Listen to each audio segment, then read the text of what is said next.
This is a podcast about one woman's mission to help entrepreneurs and business owners write better business books. Each week, we tackle your writing excuses, because there are excuses too, and help you beat the blank page of doom so that you can write the book that'll grow your life and your business. Now here's your host, Vicky Fraser. Hello and welcome to the 1000 Authors Show. I'm Vicky Quinn Fraser, and this week I am interviewing the lovely Mike Garner, who is a copywriter and a writer, and he's been a client of mine for a very long time now. We've known each other for a long time. And it's taken, I don't know why it's taken this long to get him on the podcast.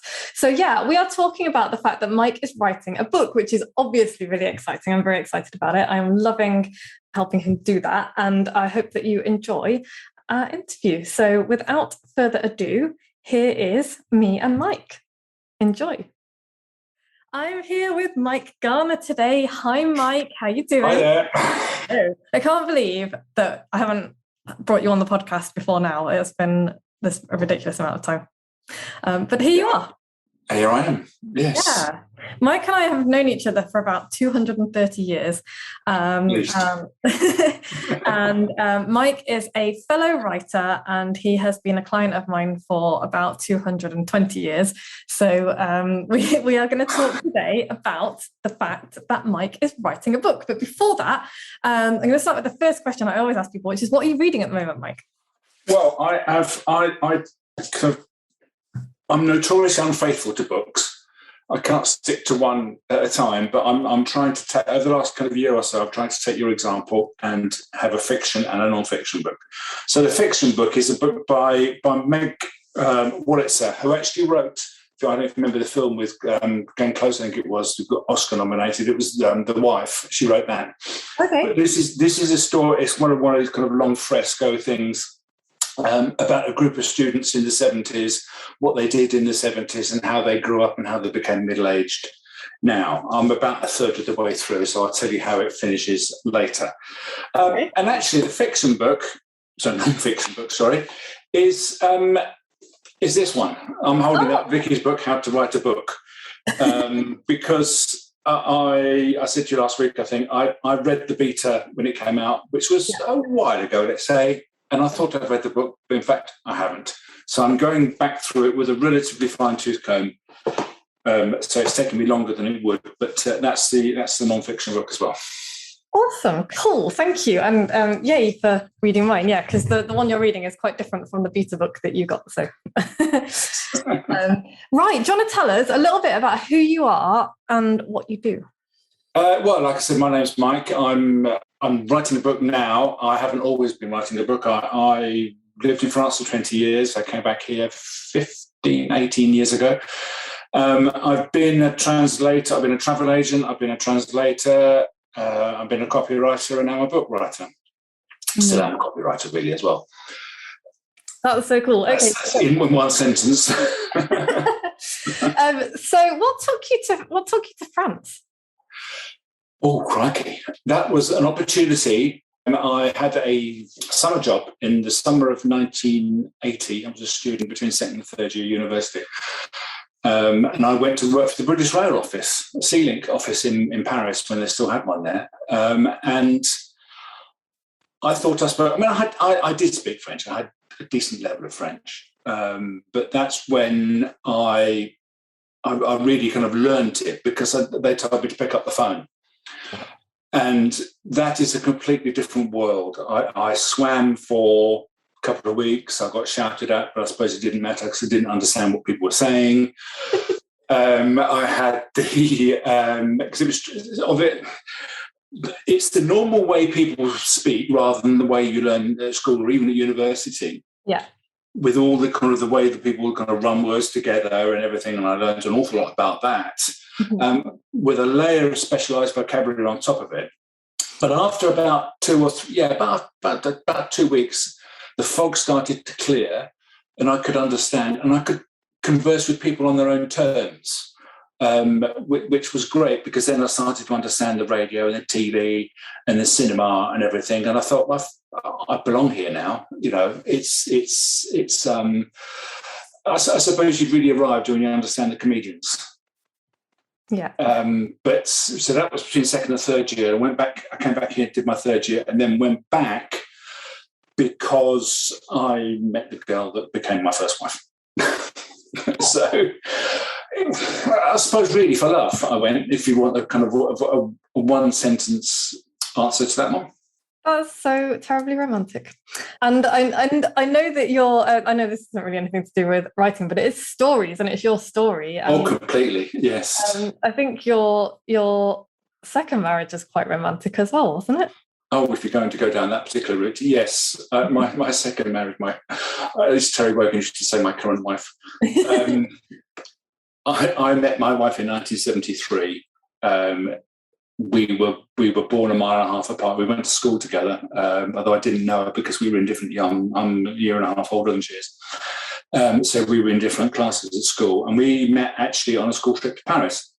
There's a theme going on here. Yeah. and I was not 15. She was not 13 at the time.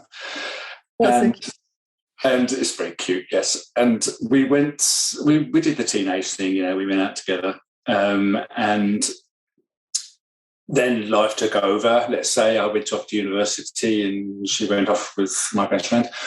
And then 25 years later, Friends Reunited came along. And we are one of the, and I was living in Brittany at the time. So we are one of those. She said to me right at the beginning when we first started talking, I think we have unfinished business. And we started talking in November 2002. We saw each other in April 2003. We were living together by July, and the next year in August we got married.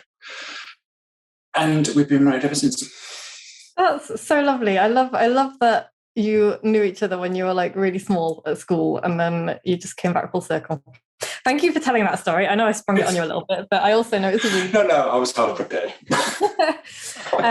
Okay, so back to the present. Back to the room. Yeah, back to the room. What made you want to write a book?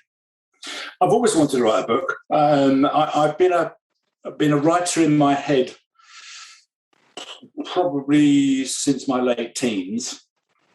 When I went to the university, and I thought this writing thing I kind of quite like, even though I was writing university essays that wasn't particularly, not particularly inspiring. But then the other kind of little demon that I have in my head raises its head, is this kind of, you want to do it, but you can't really do it. What's your place? It's not really your place to be writing stuff.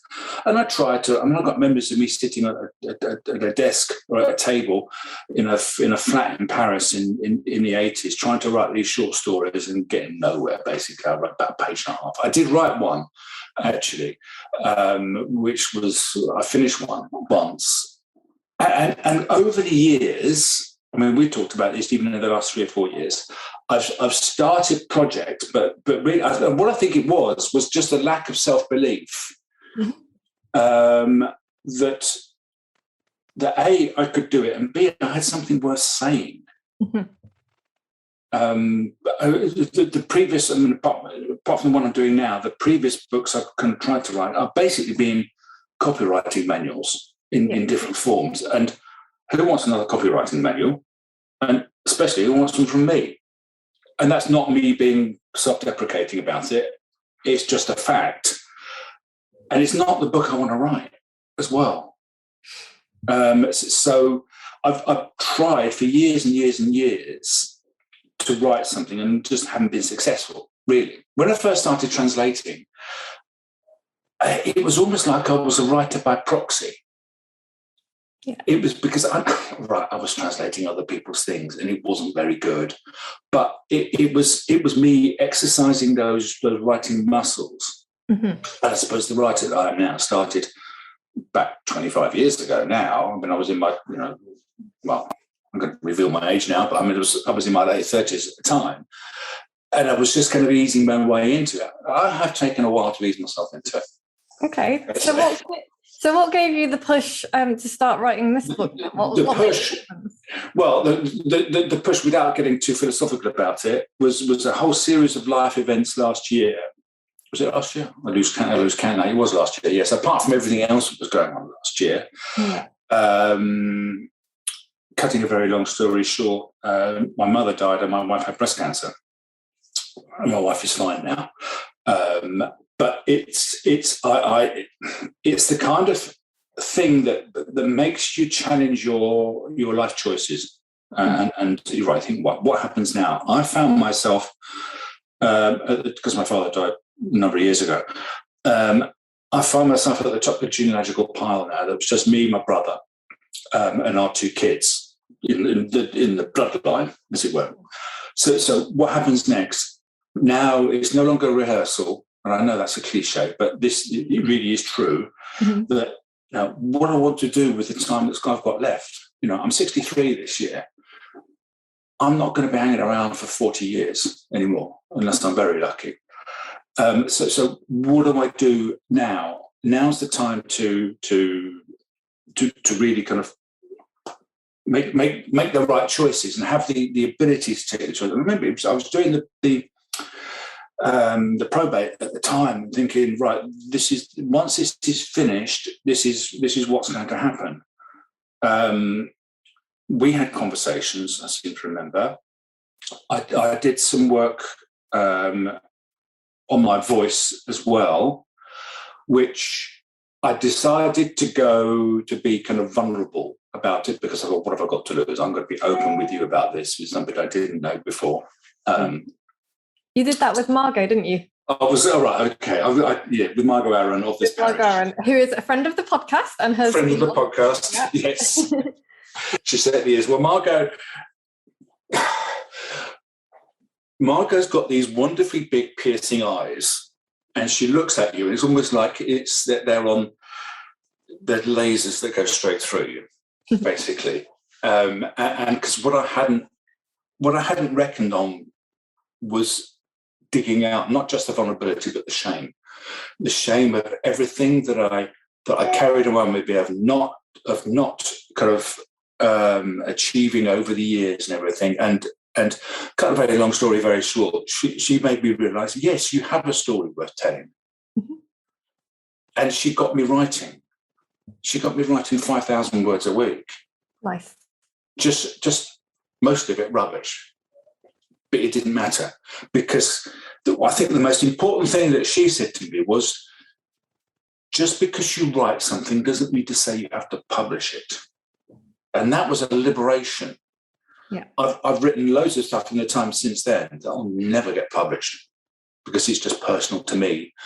But it's the kind of stuff that you keep rattling around in your head that's almost kind of quite toxic sometimes. And the fact that you just put it on a piece of paper, on a screen, however you get it out, even probably, I haven't tried it like this, but even if you did it on a voicemail or a voice message or something like that, the fact that it's no longer in your head is a liberation. Yes, absolutely. So that kind of started the process. Okay. And do you want to tell us a bit about this book that you're writing? Well, this book I'm writing it's about, it's really just about that. It's about people that think that they have nothing to say, their stories don't matter, because they see these kind of big hitters in the world. And it's ironic that the world, the technology today has made it even easier. It's never been easier to tell your story and to get it out into a relatively big audience. The problem is that, as usual, the people with the biggest gobs make the most noise. Yeah. And so it's, for many people, me included, that's even more intimidating. Yeah. But my big realization is that every story matters, even and especially the small ones, because so in terms of kind of the business owner audience, that is 99% of the people. An awful lot. I mean, there's not that many born entrepreneurs in the space in which I evolve, most people are here by accident. They're there by life choice, by lots of other different things. But then they're not looking to change the world. They're looking to make a living in an honest way, and if they can, make their world a slightly better place. Yeah. They're not looking for riches and fame and fortune. They're looking to earn a decent crust. Yeah. Yeah. And that's what your book is about. And I'm very much looking forward to it. Basically, yes. Yes. Cool. So tell us what you have enjoyed most about writing this book of yours. Just starting. Okay. Just getting out all those stories of mine, mm-hmm. some of which will make the books, some of which won't. Yeah. And then, and I know I have made a big fuss about this, but it's kind of finding a structure for it and finding out the way that works best. Because I like organising. I mean, I've got a history degree. I like organising information. Yeah. And it's a work in progress at the moment. There have been moments that I've had a meltdown a couple of weeks ago. I'm thinking one of those, who am I to be writing this kind of thing? Because imposter syndrome comes along from time to time and rears its ugly head. But that's part of the process. Yeah, that happens to everyone. I do think it happens to everybody. And I do think it's a good thing, actually, to have imposter syndrome, as long as it doesn't hang around too long. Yeah, as long as it doesn't stop you from doing the work. Yeah, there was, because I've spoken to a lot of other business owners in this process, and one particular copywriter, actually, Amy, I spoke to, said, "Yeah, I get nervous all the time. I get doubt all the time. But once I've made a decision," and she's lucky enough to be able to do that, "then that's it." And she's got one guiding principle when she does is, "Am I having fun?" Mm. Which I think is I'm going to try and do that in the future. Am I having fun? Yeah, that was one of the biggest things actually that came out of 2020 last year for me was, am I having fun? And the answer with a lot of stuff was no, and that was the big push for me to change the way I did things. So I love that. It's not like, I think a lot of people think, oh, it's a bit frivolous. It's like, no, it's not. You spend most of your life, or a third of your life at work. It's fun if it can possibly be. and we're running our own businesses. If we don't have fun, we might as well just go and get a job. Mm. Yeah. What's the point? You can be a misery bear with a regular pay. At least with a regular salary and all that kind of things you don't really need. But we have a great opportunity to be architects of our own destiny. Mm-hmm. And I think that's what's wonderful about the people I've spoken to. I've spoken to 20 odd business owners about this ongoing, and they're already heroes because they don't do that 9 to 5. They've had the courage, the balls to say, no, I want to do it on my terms, whatever those terms are. Yeah. And life is more than that. Have you found that that's been the common story that you've seen when you've been interviewing all these business owners? Yeah, I think so. I mean, they all have. There are other kind of factors that come out. I mean, some are trapped by self-doubt, some aren't. Some, like I said earlier, the born entrepreneurs, the accidental ones. One or two wanted to get away from a toxic work situation in which they were in. But yeah, generally, what brings them all together is that they are taking control of their lives to the extent that anyone can. Yeah. Anyway. Cool. Okay, so what have you found most challenging about writing your book so far? Again, the same thing, sitting down and writing. Yeah. It's those old demons that come out again. And the only way that I can kind of get over that is just to start writing, but not trying to write the perfect sentence. There's one particular incident, if I just kind of indulge you on this one, there's one particular incident I do talk about in the book, where I was 17. I was with my French language assistant and she was kind of sitting there. This doesn't work well on radio, but she was trying to pull words out of me with a kind of physical motion of it, because I was trying to create the perfect sentence in French. I was 17 in A-level French. There was no way I was ever going to do it. Certainly not against someone who was spoke mother tongue French. But and even now, up until kind of quite recent, I've been trying to create the perfect sentence, and that doesn't work. The only way, the way I kind of get going is just to write literally the first thing that comes into my head, whatever gibberish it is. Because if you start writing just nonsense sentence, eventually some kind of sense will come out of it. Yeah, and it might take a page and a half. Yeah. I've also found that it's more, the creative process is better if I start that writing by hand. Oh, that's interesting. I know a lot of people who say that, yeah, because I do all my planning by hand, but I don't really do long form writing because I'm lazy. I do my 750 words, and they start off on my iPad. Okay, cool. Because the iPad has kind of handwriting recognition, and it works kind of okay. And because I'm not the most competent typer, let's say, it's sometimes quicker to write it out by hand. That's so interesting that you're a writer who is not really a typist. And so what do you do? Because I know you're working on your typing and I know it's coming on, but what do you do instead? How do you get your work done? Mainly by doing it slowly with lots of mistakes, or by hand. Okay. And do you find that changes? I mean, I suppose you haven't really got anything to compare it to, because if you can't type super fast, you don't know what it's like. But do you find that gives you more time to think about what you're writing?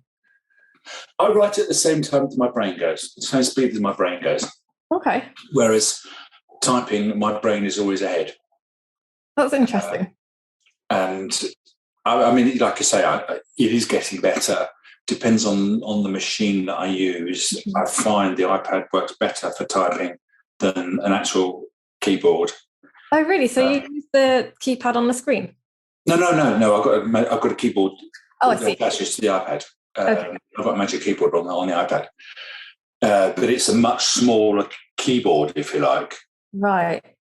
I don't know. It's difficult to say. It may be just because it's a smaller screen, smaller keyboard, so everything is kind of quite concentrated. Yeah. It can depend on the day as well. It's very strange, but like I say, I'm my goal is to have a decent typing speed. Mm-hmm. And do everything that way. Yeah.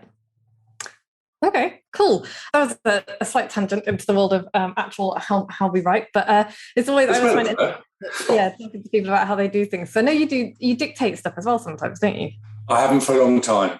Okay. I used to do it all the time when I was translating, but sometimes I do. It's not all that accurate, really. Fair enough. So I suppose I could get back to doing that, but dictation likes long, perfectly formed sentences, right? And I do too many ums and ahs. Fair enough. Okay, so back to the book then. When are you planning on having? When are you planning on having your first draft done, and when are you planning on? That's a kind of a leading question. It was originally at the end of this month, but it's kind of overrunning a little bit. As books do. As books do. I would like it sometime towards the end of September. Okay. Although in my defence, I'm going on holiday for a couple of weeks. So... Well, that would be the perfect time for you to finish your first draft and then go on holiday and forget about it for a couple of weeks. Well, if I could, yes. And I have quite a lot of it written. I'll have certainly 3/4 of the first draft written by the time I go away in 2 weeks' time. Cool. I shall look forward to holding you to that. Okay, cool. This has been great, Mike. We're coming to the end of our time, unfortunately. But time flies, doesn't it?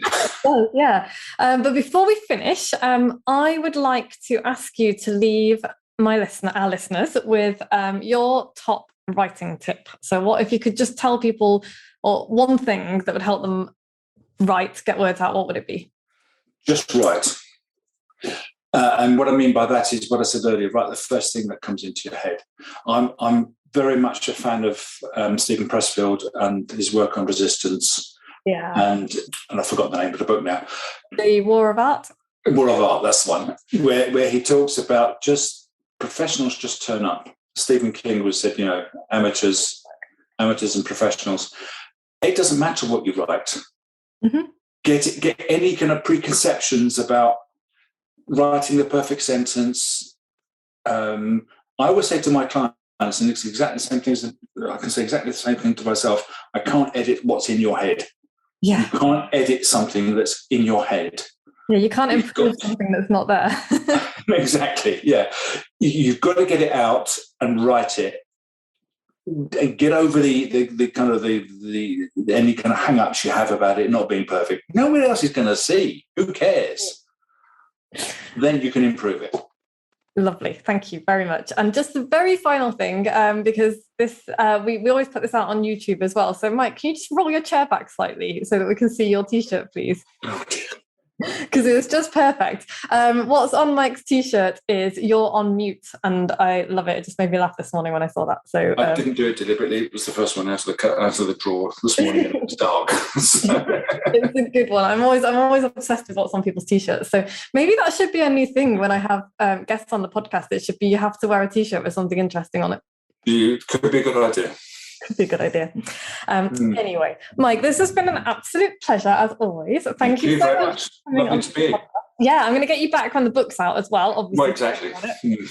I could be like, let's schedule that in now for like January, and then you'll have to have it done by then, but I'm not going to put that much pressure on you. No, not that much pressure. Thank you so much for joining us, Mike. Where can people find out more about you? The website is thesmartmessageframework.com. Otherwise, I'm on LinkedIn, I'm on Instagram and Twitter at Mike Garner. I'm open to conversations. Fabulous. I will pop Mike's links in the show notes underneath this episode. And yeah, if you want any storytelling for business doing, or you want to work with Mike to find out more about how you can do that better, then do get in touch with him, because he is a lovely, lovely man, and he is one of my favorite humans. He's been in my world for a long time. You flatter me. True. That is all for today, Mike. Thank you again. I will see you very soon. And as for everybody else, be good. Well, that was an absolute pleasure. Thank you so much, Mike, again, for joining us on the 1000 Authors Show. It's been brilliant. You can find out more about Mike at thesmartmessageframework.com, and you can also find him on LinkedIn, Instagram, and Twitter at Mike Garner, and the links are in the show notes if you want to go find out more about him. So I'm really excited about the fact that he's finally writing a book. If you would like to write your book, I would love to hear from you. Drop me a line, tell me what you're thinking of writing. If you're wondering where to start, the best place to start is with my book, which you can get from moxiebooks.co.uk/buy the book. And yeah, I will be back same time next week, hopefully with Joe again, my lovely, lovely husband. And in the meantime, thank you so much for listening. Thank you for sharing this half hour with me on a Saturday morning. And thank you for continuing to support the podcast. Speaking of which, if you enjoyed this podcast, please go and review us and rate us wherever you get your podcasts. Leave us a review. We love to hear from you, and share it with your friends. Thank you. Take care, be good, and I will see you next week. Thanks for listening. You can find links and show notes on the website at moxiebooks.co.uk/podcast, where you can also sign up for the best daily emails in the multiverse and find loads of free resources to help you write your book. We'll be back the same time next week with more tales from the book writing trenches and the latest on what the tiny sheeps have been up to.